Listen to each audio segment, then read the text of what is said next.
so let's talk a little bit more about the state government and what their jobs and responsibilities are.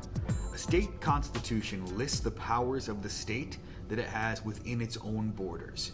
So there's certain things the state government is allowed to do, but that does not cross over the border into the next state. Those are all contained within the one state. Each state has the power to pass laws and make sure people follow them.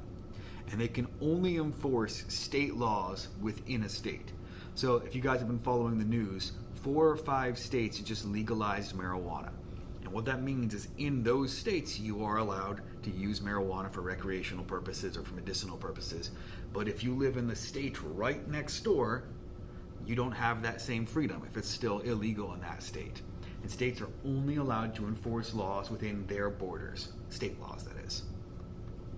Each state can set up courts for dealing with people who break those laws. States can raise money by borrowing or by charging taxes.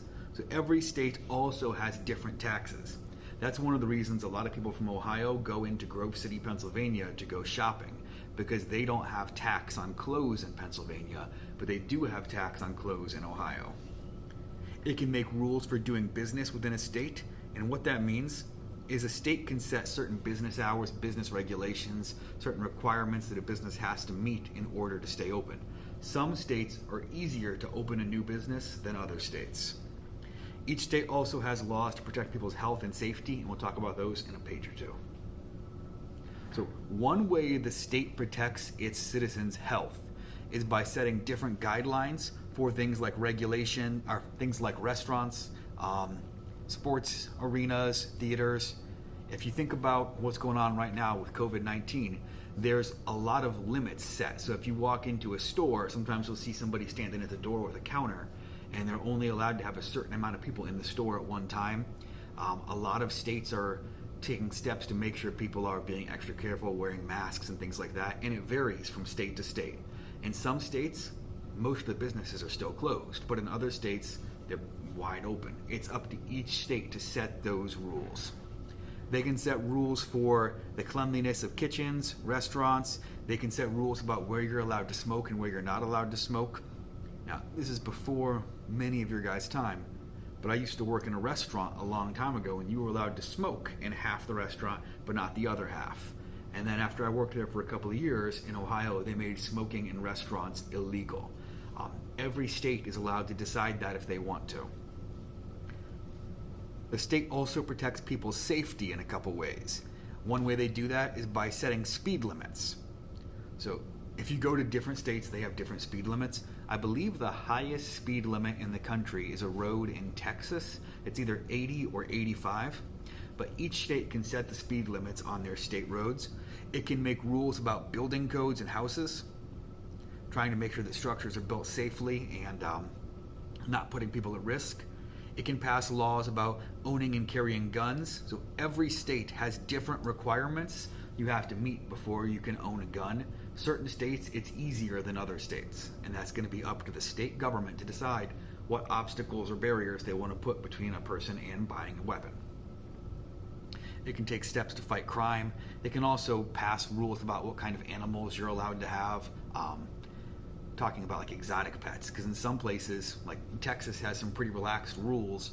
You can actually own a pet tiger without a permit in Texas, but in Ohio, you can't do it quite the same. Okay, so the state also works to protect people's well-being, and one way it will do that is by setting like age requirements for certain things, like a driver's license. Some states, it's 15 years old to start getting your permit. Some states it's 16, some states it's 18. They also set laws for marriage, and we talked about that a little bit yesterday. That varies state by state. Some states it's 16, some states it's 18, some states it's as low as 12 with parental consent and judge's permission. And that varies by state. It decides who must go to school. So every state has different rules about what age somebody is allowed to drop out of school at. It varies from state to state. A state can give tests to lawyers, doctors, and other people. And I mentioned that yesterday when I said every state has different requirements for a job. Like when I got my teaching license, I had to take a test, and there were scores required to get a teaching license in each state, and some states required much higher scores than others.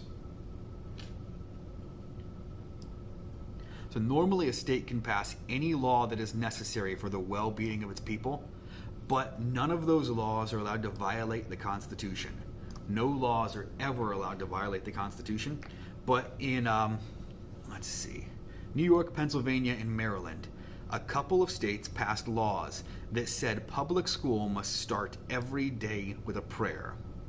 And if you guys remember, the First Amendment gives you freedom of religion. It also gives you freedom from religion, which means people can't force their religion onto you. So these states passed a law that required schools to start with prayer, and some families challenged that law in court, and eventually the Supreme Court decided that law violated the Constitution. And those laws were thrown out. So most of the time, the state government and federal government work separately. They'll collaborate a little bit, but if there's something going on in the state government handles it unless it gets way out of hand. And we'll talk about some of those times when the federal government and state government work together. So most of the time they're separate, but there are some cases when they do collaborate, and those are going to be for big problems, things like natural disasters, like in Florida. They have hurricanes that cause big amounts of damage, and a lot of times the federal government will step in to help with that. We've seen it a lot lately where the federal government has got involved in trying to make sure some businesses can stay open and trying to make sure hospitals have the supplies they need during the COVID-19 outbreak. They also deal with the wildfires in California once they get out of hand. So if the problem is smaller, usually the state government tries to handle it. But if it gets to a level where the state government can't handle it anymore, that's usually when the federal government is going to step in. So one thing they do is they give out something called federal aid. And federal aid is money to work on solving these big problems or these big issues. It can be for rebuilding after a hurricane or an earthquake. It can be for cleaning up the forest to prevent another forest fire in California. It can be for passing out vaccines for COVID-19. It can be for many different things, but the federal government and federal aid is usually going to be for bigger, more drastic problems. Now, when the government gives federal aid, usually that money is earmarked, and what that means is that money has to be used for what the federal government gives it to the state for. They can't ask for the money to help fight forest fires and then get it and decide they want to build, parks instead. They have to use it for what the money was originally intended for. Okay. So federal aid is also given to states for other reasons. It helps pay for education. So usually it's going to be like state and local taxes that pay for most of the schools, but the federal government will step in to help fund some educational programs too. They also do things like fixing up the highways, making sure that the buses and local transportation works correctly. And then this last paragraph is what we were talking about a few minutes ago with natural disasters. Okay, guys. So what I need you to do is go into Google Classroom, open up Chapter 10, Lesson 2, and get started.